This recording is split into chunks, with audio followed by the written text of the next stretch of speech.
Greetings, history buffs, and welcome to a very special episode of History Lessons with a History Maker. Today, instead of looking at an EPW Coastal Championship match, I'm looking at the actual EPW Coastal Championship belt itself. I'm going to take you through all the elements that make it so special and so unique.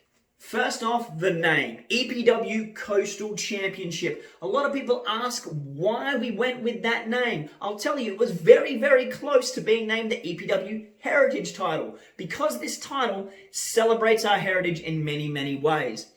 In 2001, when the company began, it was called ECW, Explosive Coastal Wrestling.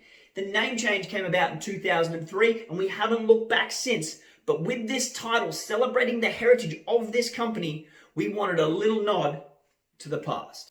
Now, a very unique and personal touch in this title belt are the swan side plates that adorn the belt. For those of you unaware, Perth, Western Australia is where EPW was born, and the black swan is our state emblem. We wanted to represent our state every single time we went out and put on a show, every single match we had, and now in the EPW Coastal Championship. In a similar vein, the central plate of the EPW Coastal Championship sees the Perth city skyline represented.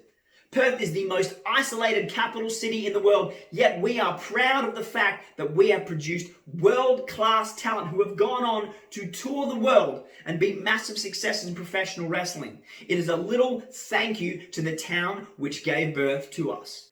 The explosion behind the cityscape. I don't need to explain that one, do I? Honestly. Having a blue leather strap for the title belt. This one's a little bit self-explanatory. EPW always has and always will be synonymous with the colour blue.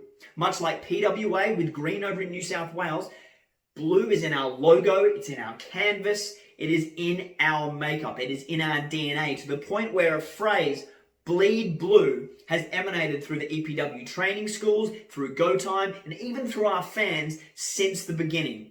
Perhaps my personal favourite design element in this championship belt is the engraving down the bottom, which reads Established 2016. In 2016, EPW held Reawakening 15. 15 years after the first ever explosive coastal wrestling event. In a 15-man rumble, which I happened to win, we crowned the first ever EPW Coastal Champion. That engraving signifies the start of a brand new era in EPW. And last, but definitely not least, of huge sentimental significance, is the fact that this championship belt, which represents the legacies of both ECW and EPW, was designed by a man who wrestled on Awakening on November 4th, 2001, and still competes for EPW to this day. I'm talking about FN Carnage. Every single element of this belt tells a story. And they come together to make one of the most beautiful championship belts I think I have personally ever seen. And I was extremely proud to be the first man to ever wear it.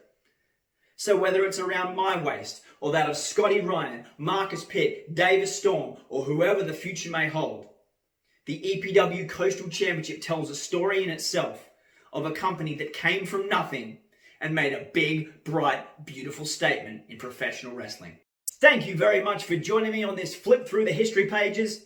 Please make sure you like, share, subscribe, and leave a comment. I've been the real wrestler Gavin McGavin, and thus endeth the lesson.